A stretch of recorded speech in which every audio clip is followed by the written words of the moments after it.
vamos para mais um episódio do nosso podcast Vamos, aqui na Paróquia de Cascais, em pleno junho, em pleno tempo de Santos Populares, nas vésperas do Santo António, ou aliás, quando sair este episódio vai ser dia de Santo António, e no meio deste arraial todo, em quantas andamos, Padre Nuno? Eu acho que é mesmo um arraial. Nós estamos já na fase assim, on fire de casamentos e batizados, por isso é sempre uma festa muito importante. Nós acompanhamos as famílias nestes momentos tão bonitos e decisivos. O que é mais? Não sei, no dia... Houve um dia, quando é que foi? Foi no sábado, acho eu. Fui a um arraial, foi um festejo de 50 anos de um amigo, que também pertence a uma das minhas equipas de casais, por isso celebrámos missa, e depois fizemos assim um arraial, assim num jardim, num parque, lá num clube, e por isso foi muito engraçado. Estávamos assim com gente, sobretudo da mesma geração, a celebrar a vida e a amizade, assim, uns com os outros, e a partir de Deus. Por isso foi assim um serão muito, muito bem passado. E pronto, e agora estamos também na fase final, ou seja, esta semana vamos ter as celebrações do Crisma. No dia 13 de junho vem cá o Senhor Dom Joaquim, para celebrar o Crisma do grupo dos adultos e dos jovens aqui da paróquia. E depois no sábado vais tu fazer de bispo e vais confirmar os miúdos que fizeram a preparação em inglês. E por isso também este ano quisemos propor uma celebração também nessa língua, não tanto só por causa deles propriamente ditos, que a maior parte deles até vai percebendo o português, mas por causa exatamente das suas famílias, para que possam participar com eles nesse dia importante da sua caminhada cristã. E assim, nas famílias não é assim tão linear que todos entendam o português, até porque boa parte deles até vem mesmo de fora para estar com eles nesse dia. Então pronto, arriscámos este ano a celebrar o Crisma também em inglês, e pedimos autorização ao Sr. Patriarca que fosses tu a ter essa jurisdição própria para crismar. Pode ser que no próximo ano já haja bispos auxiliares que também falem inglês. Se calhar à hora em que forem ouvir este podcast, se calhar já teremos notícias de quem pode ser ou os bispos auxiliares agora próximos aqui para a nossa Diocese de Lisboa. E por isso, mesmo sem sabermos, e sem sabermos se é verdade ou não, se acontecer, queremos agradecer-lhes o seu sim, e queremos manifestar também a nossa fidelidade para podermos continuar juntos este caminho, até que enfim, que temos também outros que possam colaborar e participar neste ministério do nosso Patriarca, de conduzir a Igreja de Lisboa. E pronto, basicamente é isso. É uma semana em cheio, vai ser uma semana em cheio, a que passou e a que está a acontecer agora. Não sei se queres também fazer algum sublinhado da tua experiência propriamente dita. Esta semana uma pessoa já não tem grande memória para lembrar-se de tudo, mas foi uma semana, acho que normal, face às outras. E o que aconteceu? Tivemos o Sagrado Coração de Jesus, em que houve um encontro dos padres no Seminário dos Olivais. Pois foi, tu foste lá. Uma mini recoleção com o Frei Tibério, e à qual eu, na verdade, não apanhei praticamente nada, porque eu cheguei já no final, na verdade, fui apenas almoçar com o resto dos padres. Não é bom? Estavam lá muitos ou não? Nem falámos muito sobre isso. Não sei, estavam para aí uns 70 padres, se não me engano. Não foi assim muita gente, mas normalmente esta altura do ano também é sempre a altura mais cheia, é difícil de sempre coordenar agendas e tudo mais. Mas pronto, é o dia do Sagrado Coração de Jesus, então lá celebramos o Sagrado Coração de Jesus. Depois, no dia de antes, quinta-feira, aconteceu qualquer coisa também. O que aconteceu no dia de quinta-feira? Lembra-se? Não me faças perguntas. Eu já olho mais para a frente do que para trás, mas não sei. Não foi na quinta-feira, foi na quarta-feira. Fui a Fátima, foi isso. Pois foi com o grupo das Beatas, sim. Sim, com um grupo de senhoras aqui da paróquia, de mães da paróquia. E depois, pronto, portanto foi sempre um dia bom, cheio. E entretanto, pronto, sábado, domingo, foram as conversas todas que vamos tendo agora com cada uma das pessoas que vai receber o Crisma. E parecendo que não, é um dia muito pesado. Não, porque de facto são muitas conversas. Com peso, não é pesado, com peso. Um dia com peso, assim. E uma pessoa chega ao fim do dia parecendo que fez imensas coisas quando não saiu do mesmo sítio. Mas efetivamente fez imensas coisas. Antigamente, quando não tínhamos sítio, era a passear aí pelo jardim. Era mais higiênico. Pronto, e então esta semana, o que é que o Padre nos traz aqui preparado para falarmos? Então, estamos no dia do Santo António, que é o primeiro dos santos populares, por isso podemos falar um bocadinho a partir da vida dele, assim, de alguns episódios também curiosos, assim, dos famosos milagres em vida de Santo António. Alguns deles estão representados, por exemplo, nos painéis de azulejos da Igreja de Santo António, uma igreja também muito conhecida e muito usada por nós. Por isso, se calhar quando forem lá, podem identificar assim algumas destas histórias que vamos contar assim de uma forma muito rápida. E pronto, mas os santos são sobretudo exemplos, não é, de vida santa, não é, de vida saudável, de vida cristã, que todos nós podemos aprender. E por isso, como há uma devoção tão grande a Santo António, é bom que essa devoção também não perca este lado primeiro de quando a gente olha para um santo, que é procurar na nossa vida imitá-lo, ou melhor, imitar a Jesus sabendo e aprendendo com os exemplos humanos de tantos que nos precederam nesse caminho de fé, e por isso olharmos para Santo António e ver como é que podemos na nossa vida pôr em prática assim algumas das suas, aquilo que foram os seus hábitos e as suas escolhas e o seu caminho aqui na Terra. E depois, para terminar, nós já tivemos aqui um ou outro episódio com o Padre Ricardo Figueiredo, acho que foi logo no princípio, falámos um bocadinho sobre os processos de beatificação e de canonização. Então achei curioso, até porque agora também estás com esta missão, então fazes parte de um processo também de não sei como é que se chama, se é o processo de canonização nesta primeira fase, mas nós fazes parte do processo.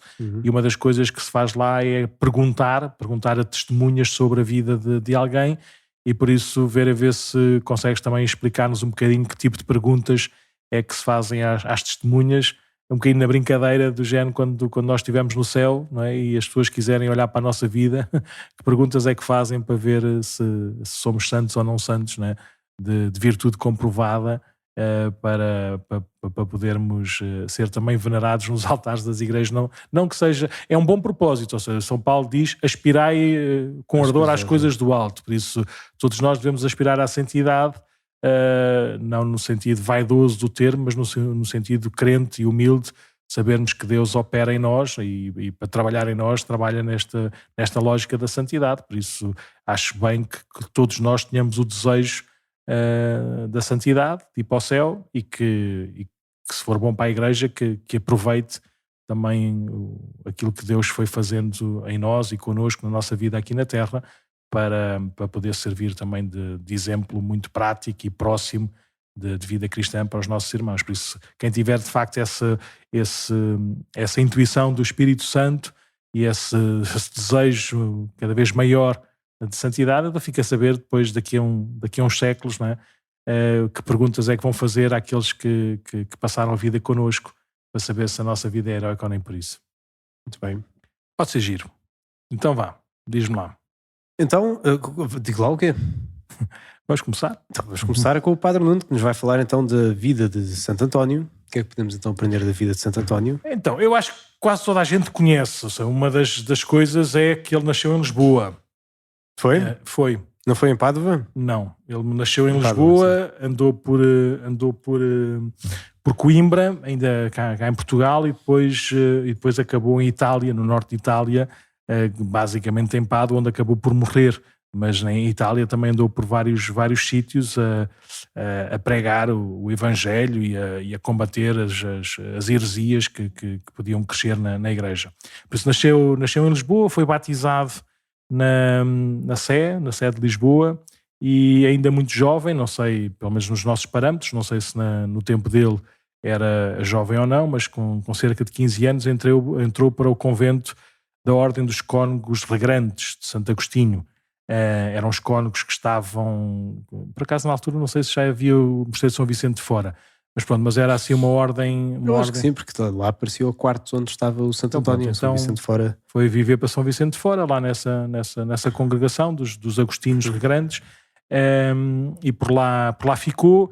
Daquilo que me lembro, quando era miúdo e estudei mais, ouvi mais alguns exemplos de Santo António, o desejo dele de uma consagração assim, maior nesta ordem religiosa levou-a a pedir para ir para Coimbra, porque em Lisboa continuava muito ligado às coisas, às pessoas, àquilo que era a vida antes de entrar no convento. Por isso vai para Coimbra e lá em Coimbra tem assim uma experiência muito forte de um chamamento particular a dar a vida pelo Evangelho. Quando vê o regresso dos chamados mártires do norte da África, os mártires de Marrocos, eram 7, não eram? Já não me lembro, mas eram 7, e ele sente em si esse desejo também de dar a vida, e por causa disso entra para a ordem dos frades menores, para os franciscanos, e tem como vontade e como desejo de ir também para o norte da África testemunhar o Evangelho. Pelos vistos, Deus tinha outro projeto para ele, e por isso não só pela sua doença, mas também pelo barco que não naufragou, mas teve assim algumas dificuldades, foi desancorar, ou foi ancorar em Itália, no norte de Itália, e por lá continuou a sua vida de frade menor. E pronto, e como frade menor era mesmo menor, ou seja, era dos mais pequenos, e colaborava nas tarefas simples e cotidianas da vida comunitária, nomeadamente a ajudar na cozinha, na limpeza dos tachos e coisas parecidas. E houve um dia que um pregador da ordem franciscana não pôde fazer o sermão. Então sugeriram que fosse este Frei António. Ele nasceu Fernando, foi batizado Fernando, mas depois o seu nome religioso escolheu António. Por devoção a Santo Antão. A Santo Antão, sim, o padre do deserto. E pronto, e depois a sua pregação foi tão clara, foi tão simples, foi tão frutuosa, tão humilde, que São Francisco de Assis, que não queria que os seus irmãos pudessem passar pela honra e por uma tentação de vaidade de serem pregadores, mas sim serem sempre os mais pequenos, os mais humildes, os mais escondidos, serem os mais pobres dos mais pobres. Então ele tinha muito cuidado com os pregadores que escolhia, mas percebeu que Santo António não iria passar por essa tentação de vaidade ou de orgulho, ou de se achar acima de quem quer que seja, e por isso nomeou também pregador da ordem franciscana. E pronto, e depois a partir daí, por onde quer que fosse, sem perder nunca o carisma dos frades menores, de serem mendicantes, de serem pobres com os pobres, de se fazerem os últimos dos últimos, mas tinha esta missão particular de ensinar, e de ensinar não só os seus irmãos na verdade da doutrina do Evangelho, daquilo que é a revelação de Deus, mas depois também no combate contra as heresias que eram mais ou menos comuns no seu tempo, e também continuam mais ou menos comuns agora. E pronto, e tal a sua vida ascética, a sua vida de sacrifício, de entrega a Deus, que morreu muito novo, com 30 e poucos anos. Morreu em Pádua e lá está sepultado, e com fama de santidade imediata. Ou seja, acho que foi o santo com um processo de canonização mais rápido na história da Igreja, porque por toda a multidão, né, grita logo no dia do seu funeral, né, que é santo, que é santo, que é santo, e poucos anos depois o Papa canonizou, né, e disse de facto, aos olhos da Igreja, era santo e podia ser venerado, e podíamos aprender tudo e mais alguma coisa com ele e com a sua vida. Pronto, basicamente é isto. Era um batizado, um filho de Lisboa que desejou consagrar-se a Nosso Senhor. Começou muito pelas letras, não é? De conhecer o Evangelho, a doutrina da Igreja, de saber muito bem os fundamentos da sua fé. Procurou sempre um desejo de uma consagração total a Nosso Senhor, de tal forma que, pelo exemplo dos mártires de Marrocos, pôs-se ao largo e foi até a Itália, não é? Sim, e depois, como franciscano, não é? E obedecendo às indicações dos seus superiores, foi testemunhando com muita clarividência, muita autoridade o Evangelho. E pronto, e depois na sua vida e pelas suas palavras, iam acontecendo assim alguns sinais, alguns milagres, não é? Que acompanhavam as suas palavras, tal qual Jesus disse no Evangelho aos seus discípulos, não é? Que é onde acompanharmos assim alguns milagres para confirmar as vossas palavras. Então, e que milagres é que podem ser esses, os de Santo António? Estive aqui a ver, há vários, há aquele mais famoso, que é o Sermão de Santo António aos Peixes, de tal forma que o Padre António Vieira faz depois também uma catequese, faz também um sermão a partir deste milagre de Santo António. Era na cidade de Rimini, em Itália, onde reinavam assim algumas heresias e que não queriam ouvi-lo, não queriam ouvir os ensinamentos de Jesus, não queriam assim, discutir com ele, mas Santo António, mesmo que a maior parte não o quisesse ouvir, continua a pregar, e depois de uma longa oração em retiro, pediu a Nossa Senhora a graça de que todos pudessem ouvir, não é? A verdade. Então, como já não havia mais pessoas para ouvir, ele foi até à costa e todos os peixes vieram até à margem, né, pondo a cabecinha de fora e ouvindo o sermão de Santo António, como que a dizer, né, se vocês não querem ouvir, há quem queira. porque esta verdade é para todos. Pronto, este é assim o primeiro sinal, se quisermos, assim, o mais conhecido dos milagres de Santo António. Depois há, como aparece no Evangelho, não é? Quando Jesus, julgo que é no Evangelho de São Mateus, quando envia 2 a 2 à sua frente e diz, aliás, foi o Evangelho da Missa de hoje, de dia de São Barnabé, mais coisa menos coisa, para não levarem grandes coisas, para aceitarem a hospedaria onde quer que fosse, se houver alguma cidade que não os quisesse receber, que sacudissem o pó das sandálias, como quer dizer que pronto, nem sequer queriam levar o pó dessa cidade com eles, né? E a dizer para não levarem muitas coisas, para confiarem na providência divina, e depois diz quais é que são os milagres que acompanharão esta evangelização, este anúncio que está perto do reino dos céus. Assim, é curar os enfermos, ressuscitar os mortos. Depois, como é que se diz? Se comerem algum veneno, nada lhes acontecerá. Acontecerá, sim. E pronto, e há um milagre também muito a partir disto, quando alguns hereges, não é, o tentaram provar, não é, e convidaram-no para uma ceia, para um jantar, e puseram veneno no prato de Santo António, e Deus revelou-lhe essa intenção dos hereges. E eles disseram isso mesmo. Olha, atenção que Jesus disse que se tomarem veneno, aqueles que forem mandados por ele não hão de morrer, não hão de sofrer com o veneno. E Santo António sabia isso, então abençoou a sua comida e comeu-a, e pronto, e era comida saudável e nada sofreu, e por isso deixou os hereges assim confusos e assombrados, porque de facto a palavra do Evangelho realizou-se literalmente na vida de Santo António. Depois há talvez o episódio mais conhecido ou mais simbólico depois dos peixes, é do burro, não é? Ou do cavalo, não sei se era um burro, se era um cavalo, mas era um equídeo qualquer. Posso lhe dizer já, era um... Não, continuo que já digo agora. Sim, então era Santo António estava a transmitir e a explicar a presença real de Jesus na Eucaristia, e que se os homens com a inteligência uma mula, uma mula, pronto. Sim. é o conjunto dos dois.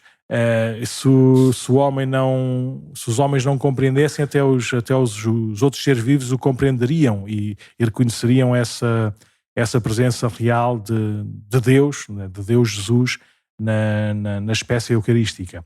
Então um homem rico disse muito bem, então eu vou trazer aqui a minha mula, que normalmente até é conhecido por não ser assim grande intuição, grande inteligência, e pronto, se a mula se joelhasse diante do Santíssimo, ele haveria de reconhecer também essa presença real.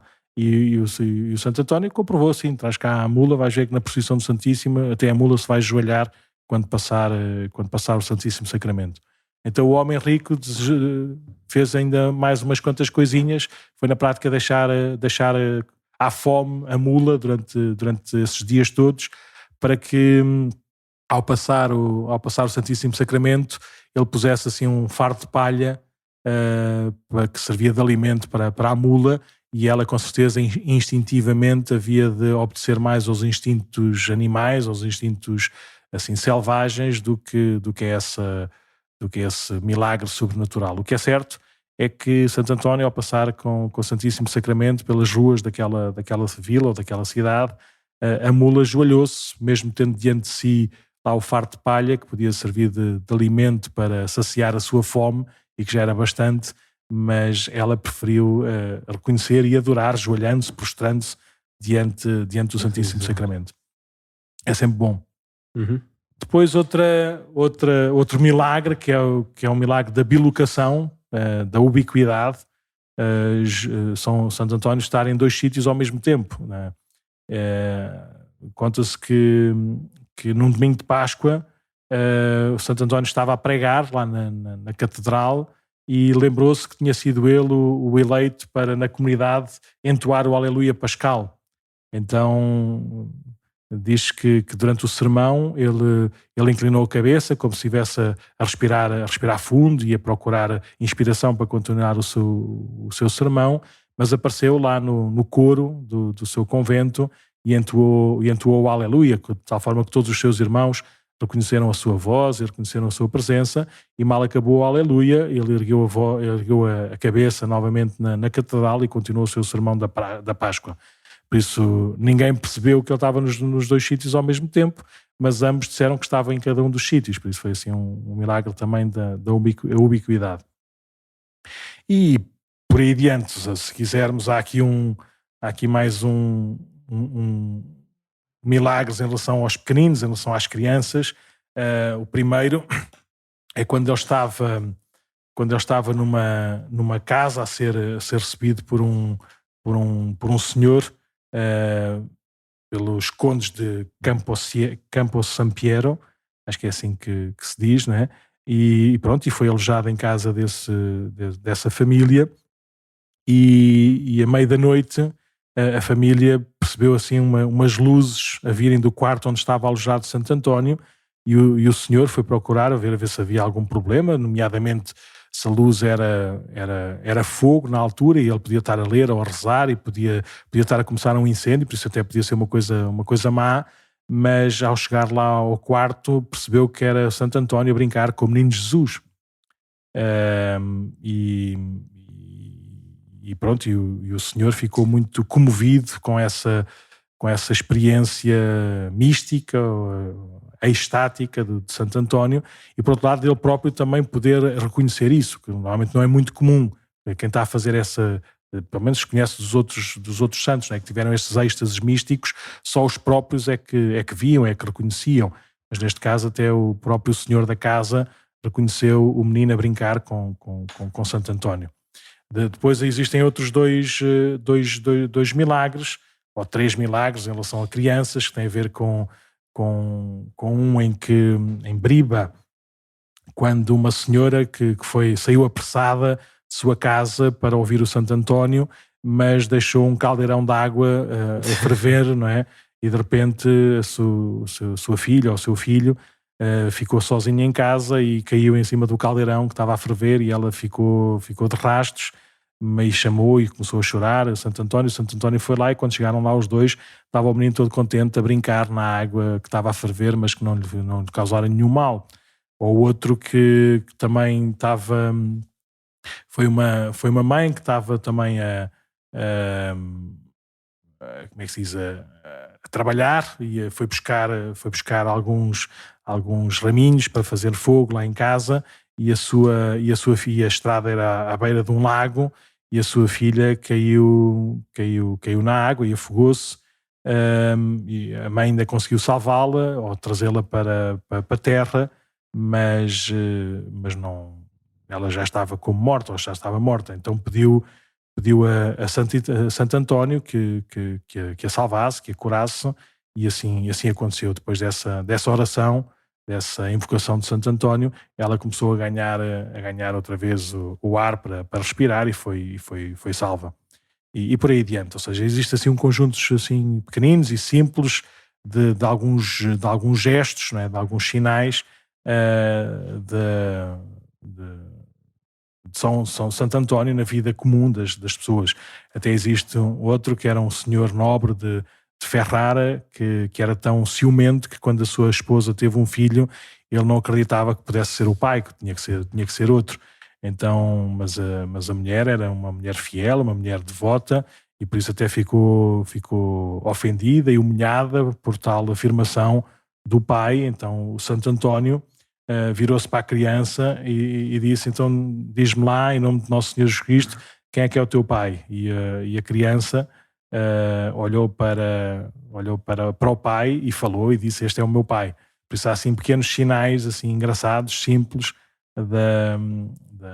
desta presença de Deus pela figura de Santo António. E por aí adiante. Sim, quer dizer, esta e muitas outras historiezinhas aparecem em livros como este que tenho aqui na mão, As Florinhas de Santo António de Lisboa, que é uma edição dos franciscanos. E além disso há outros livros, por exemplo, o Museu de Santo António em Lisboa, acho que levei no outro dia até a casa, não sei se lembra, é assim todo um livro grande com milagres de Santo António em Portugal, ou seja, depois já da morte. Este aqui tem durante a vida e da morte. Este desculpado não contou tanto o da mula como o do Rímini, dos peixes, e até é engraçado que depois é escrito assim mesmo em forma de histórias pequeninas que vieram assim da tradição, de boca em boca, e pronto, e aparece assim mesmo algumas coisas que ficam assim no ouvido, não é? Quando é esta história da pessoa que queria envenenar Santo António, e depois Santo António fez o sinal da cruz sobre aquilo que estava envenenado para depois comeres. Ele disse assim: pois vou comer não para tentar a Deus, mas para que tenhais fé no Evangelho. E depois comeu daquele manjar, ficou são e não sentiu em seu corpo algum incómodo. O que vem dos hereges se converteram à fé católica. Então, tem assim histórias pequeninas, giras, que se lê também num minuto, não é? Cada uma delas. Sim. Mas pronto, assim muito engraçadas. E dos peixes também, como ele se dirige aos peixes em Rímini, que estava a contar depois também há pouco o Padre Nuno. E bem, e as histórias da bilocação, está tudo aqui, não é? E na internet hoje em dia, como o santo é tão popular, está tudo em todo lado, não é? Sim. Então o que é que eu posso aprender desta vida de Santo António? Cada um, com certeza, que há de sentir-se mais próximo de um ou outro exemplo ou palavra de Santo António. Eu tenho assim 4 ou 5 coisas que retiro da vida de Santo António. Vou dizê-las apenas sinteticamente para não demorar muito tempo. O primeiro é, se quisermos, a vida oculta de Santo António. A vida familiar, e depois a vida lá nos Agostinhos Regrantes, que é, se eu quiser dizer, que é, assim, de uma forma muito sintética, que é conhecer mais ou melhor, não é? Para amar melhor. Por isso ninguém ama quem não conhece, por isso este desejo de conhecer a fundo e profundamente o Evangelho, a doutrina da Igreja, para ser capaz de ler melhor, né, Deus a acontecer nas nossas vidas. Por isso a primeira coisa é rezar muito, estudar muito, para que depois a vida, não é, possa ser vivida com essa, se quisermos, com essa esquadria, com essa dimensão, com essa estatura do próprio Jesus. Depois outro ensinamento que é, se quisermos, o desejo de totalidade na entrega. Santo António nunca está satisfeito, se quisermos, ou seja, quando é batizado e vive cristamente, mas depois quer dar toda a sua vida e por isso entra para o convento ou para a ordem dos agostinhos grandes para consagrar mais a sua vida ao serviço da igreja. Depois, como Agostinho, quer ser mártir de Marrocos, né? Esse martírio não se deu por intervenção divina, é assim a nossa leitura espiritual da vida, da história, e por isso essa entrega total levou a ser o mais pequeno de todos os frades, não é?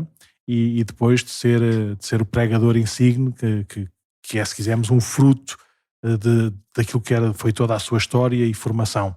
Não apenas de tudo aquilo que aprendeu, mas de tudo aquilo que depois foi vivendo com desejo consequente de se consagrar totalmente ao Evangelho e à missão da Igreja. Por isso, este desejo de totalidade da entrega, não ficarmos no já chega, não ficarmos já no mais ou menos, não ficarmos no amanhã, mas ser tudo sempre. Depois outra coisa que se calhar não apareceu logo no princípio, mas que hoje é um forte exemplo para mim, que é a fé. A fé partilha-se.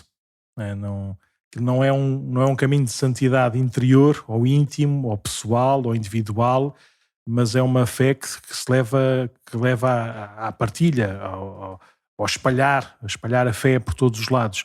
E por isso tem que saber defendê-la, propô-la, né? Tem que saber explicá-la com palavras, mas também e sobretudo com obras de caridade. Por isso a fé não é um exercício de autossuperação ou de o que quer que seja, ou seja, não é um caminho interior, claro que é, mas não se chega lá sem também esta entrega e este testemunho exterior. Santo António não deixou nunca, não fugiu nunca, não é, de defender a fé diante das heresias do seu tempo. E eu e nós hoje precisamos também ter este mesmo movimento, não um movimento vaidoso, orgulhoso, de achar que só nós é que podemos conhecer a verdade e que nós é que já sabemos tudo, mas este movimento amoroso de querer dar a conhecer, não é, a verdade que nos salva e a verdade que ilumina a nossa vida. Depois, quase para terminar, é muito sintomático, não sei até que ponto é que nós viajamos muito ou pouco, não apenas aqui pelo nosso Portugal, mas por tantos outros países do mundo, a começar por Itália, mas não só, mas ver uma devoção tão grande, tão universal a Santo António. É muito comum ver uma figura de um franciscano com o menino Jesus ao colo, e esse é o Santo António, ponto. E está em muitas igrejas, está em muitos continentes, em muitos lugares, por isso esta devoção universal significa que a santidade de Deus tem esta marca também da universalidade da igreja. Não é só para o meu cantinho, não é só para o meu tempo, não é só para a minha maneira de viver, não é só para aqueles que têm o meu nome, ou a minha cor, ou a minha língua, mas é para todos. E por isso, essa devoção tem muitas raízes, ou tem muitas expressões. Uma que foi essa que me fez abrir os olhos para esta devoção universal foi quando estava em Istambul, ou em Constantinopla, e numa das igrejas turcas, na igreja de Santo António, ver os turcos não católicos, não cristãos, muçulmanos, a maior parte deles, ou pelo menos não católicos, que todos os dias entravam na igreja de Santo António e deixavam um saco de pão ou um saco de bens alimentares aos pés da imagem de Santo António, que eles sabiam que depois os frades franciscanos que lá viviam na comunidade o haviam de entregar àqueles que mais precisavam. É porque a mendicância é proibida na Turquia, por isso não é muito comum ver pessoas a pedir, mas continua a ser comum haver muitas pessoas que precisavam, e por isso era a forma deles fazerem chegar às pessoas que mais precisavam, confiando também no juízo e na caridade dos franciscanos que lá vivem, e pronto, e ajudam todos, sem distinção, e com certeza que a maior parte das pessoas que ajudariam seriam muçulmanos de cultura ou de origem, porque são os que habitam em maioria lá em Istambul. Uhum. E era chocante, pelo menos para mim, ver esses muçulmanos a entrar com grande devoção à imagem de Santo António, e depois, ao passarem pela cruz, uma cruz grande, né, se riam diante do crucificado. Por isso é ver como Santo António, né, pode chegar ainda, pode ser um servo de Deus, né, para chegar ainda mais longe. Depois o contraponto, ou contrassenso, ou contra, não é nada contra, mas não deixa de ser interpelador, qualquer que seja depois o efeito que produz em nós, termos o Santo António, que é quem nos ajuda a encontrar as chaves do carro, e o Santo António que nos ajuda a encontrar marido ou mulher para casar. Por isso, o Santo António das coisas pequenas e das coisas grandes, né? O Santo António de todas as coisas. E é bom, é bom que a nossa vida cotidiana, nas coisas mais simples e nas coisas mais importantes, que também se vivem nas coisas de sempre, possam ter esta importância no coração de Santo António. Sim. Depois foi com Santo António que pela primeira vez surgiu na minha cabeça, na minha ideia, se quisermos, a ideia, a imagem, o desejo, a vontade, o desafio, não sei bem dizer, que era um miúdo, de ser santo. Porque o Santo António, o facto da gente poder ver o sítio onde ele foi batizado, perceber as ruas por onde ele cresceu, perceber o que ele viveu, é tudo tão possível, é tudo tão para nós. Claro, cada um depois há de ter o seu caminho, há de ter a sua história, as suas circunstâncias, mas tudo na vida de Santo António pode ser tão vivido por tanta gente, não é? Pode ser vivido também por mim, e por isso esta santidade como objetivo de vida passou a ser cada vez mais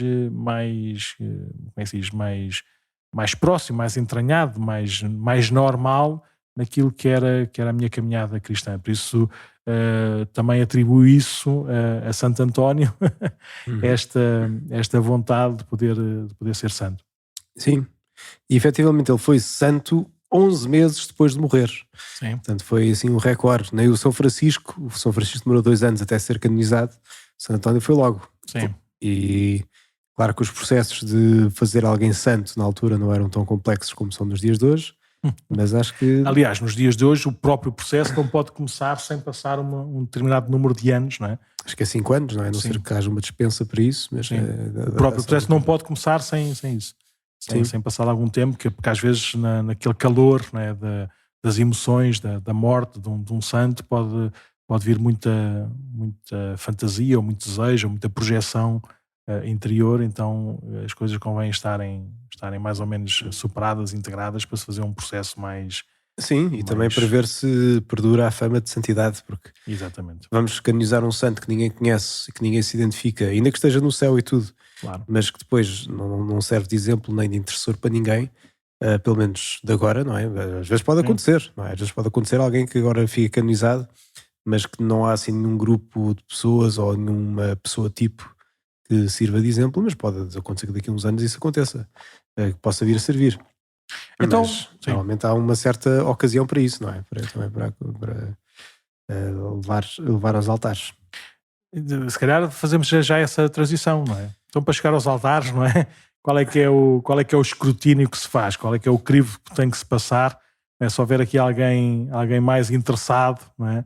Sim. Com a força do espírito, não com a força do vaidoso, do orgulhoso, do mentiroso, do que traz ilusão, mas saber, mesmo até a gente conhecendo pessoas que passaram por nós, não é? Ver o que é isto do processo de canonização, que tipo de escrutínio é que se faz para aferir essa santidade de vida heroica, por assim dizer, vida humana. Sim, então isto no fundo vamos fazer referência ao episódio em que nós já falámos disto com o padre Ricardo Figueiredo, que, bem como sabemos, ele escreveu várias biografias sobre santos, Portanto, isto não é nada de novo e não é nada de super completo, mas o que é que se faz então para estudar a vida de uma pessoa, para saber se a vida dessa pessoa é de alguém que viveu as virtudes de uma forma heroica, portanto, alguém que é digno depois de vir a ser exemplo para outros. E pronto, isso de facto era um santo. Primeiro faz-se um estudo da vida da pessoa, digamos, primeiro dando assim um contexto, onde é que ele nasceu, como é que foi educado, que fases de vida é que teve, qual é que era o contexto em que cresceu. E depois faz-se um estudo mais específico, primeiro procurando saber como é que a pessoa viveu as virtudes teologais, portanto a fé, a esperança e a caridade, em que medida é que as viveu e de que forma. Tudo Portanto, na base do testemunho. Tudo na base de testemunhos que conheceram a pessoa direta ou indiretamente, de forma a ter informação para depois de conseguir fazer um juízo sobre isto tudo, e pronto, e depois vir a ser confirmado da parte do céu, quando vier um milagre, a dizer sim senhor, isto aqui foi mesmo assim, portanto pode ser elevado aos altares.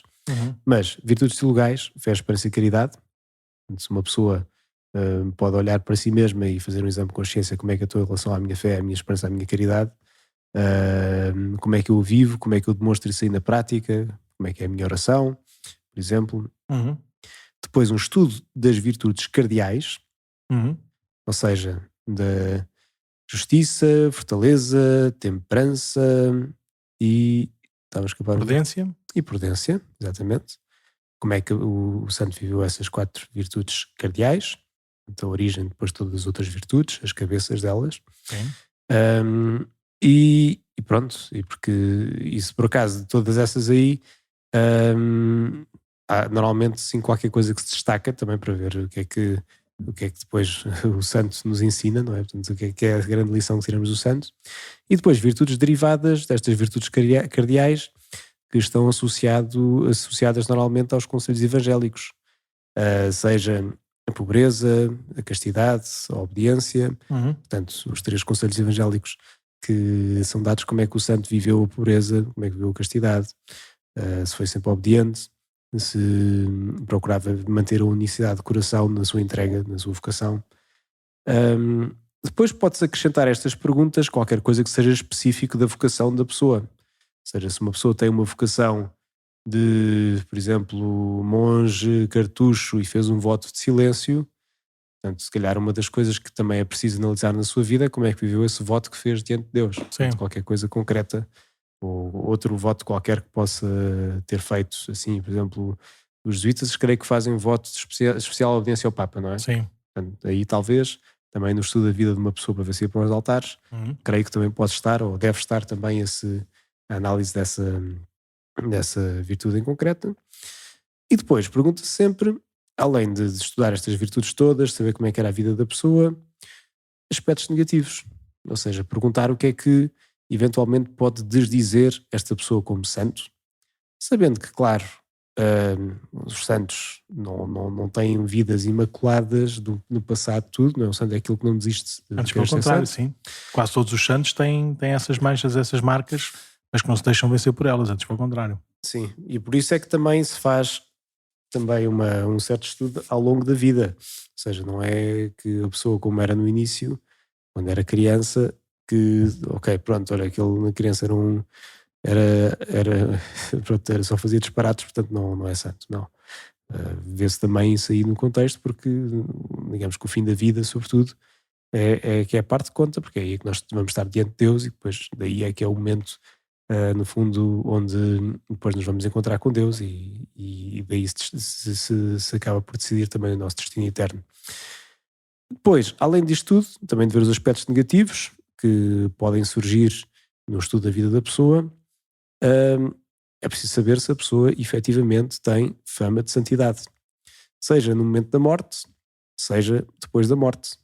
Daí estes prazos que o padre não estava a dizer, para deixar passar algum tempo, para perceber se efetivamente a fama de santidade não era uma coisa de um momento ou se é qualquer coisa que perdura, não é? Depois da pessoa morrer e pronto. E essencialmente é isto, é um estudo da vida nestes aspectos e pode sempre depois acrescentar outros que se possam ter como relevantes, mas no fundo é para ver se depois uma pessoa pode ser considerada venerável, ou seja, alguém que tem virtudes que se devem venerar e são dignas de imitar, para que depois, quando houver depois então sim um milagre do céu e o ok do Santo Padre, se possa então declarar primeiro beato, quando houver um milagre, e depois santo, quando houver um outro milagre para confirmar essa, essa decisão. Isto é um processo, não é? Porque antigamente com o Santo António, creio que não havia nenhum processo deste género, não era? Sim. Era quase por aclamação popular, as pessoas acreditavam, tinham visto os milagres, tinham visto tudo. Portanto, claro que essa pessoa estava no céu, 11 meses depois, estava o Santo António declarado como santo. E o São Francisco também, 2 anos depois. Sim, mas talvez se calhar os critérios eram tão evidentes, tão visíveis, que se calhar só se canonizavam mesmo essas pessoas heroicas, não é? Pelo seu exemplo de vida. E hoje já temos uma maior diversificação, não é? Dos santos, não é? Com exemplos de vidas diferentes. Nós soubemos agora nas últimas semanas, nos últimos meses, que já concluíram vários processos de canonização ou de beatificação de leigos, de jovens, de adultos, não é? Que se calhar eram tanto, que se calhar não, com a certeza que eram, antes já também houve vários, variadíssimos, com o mesmo tipo de exemplo de vida, mas hoje, por causa destes processos, se calhar pode-se chegar de uma maneira mais universal, não é? A estes exemplos de vida santa. Mas sim, todos que estão no céu são santos, não é? E todos são santos, e por isso podemos recorrer à sua intercessão poderosíssima.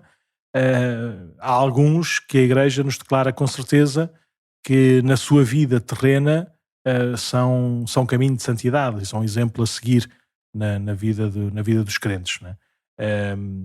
E pronto, e por isso são declarados santos não só porque estão no céu, não é isso que se diz, não é só isso que se diz, mas são santos também na forma de viver a santidade aqui na Terra.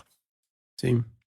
Então pronto, viva o Santo António, viva o São João, viva o São Pedro e viva todos os nossos santos populares, os santos com os nossos nomes, os santos dos nossos dias de anos ou de outros dias importantes, ou os santos na nossa particular devoção nos nossos lugares, ou por alguns exemplos. É muito bom nós temos uma boa caderneta de santos, conhecemos as suas vidas e nos inspirarmos por eles, porque somos todos parte da mesma igreja, do mesmo corpo, e ajudamos todos mutuamente, e por isso não devemos pôr de lado esta ótima vitamina que Deus deixa à sua igreja, e sabermos também que todos nós somos chamados para isso, não para darmos nas vistas, mas para que Deus se revele nas nossas obras e nas nossas palavras. Vamos a isso. Então vá, se quem quiser saber mais algumas coisas sobre outros santos, sobre outras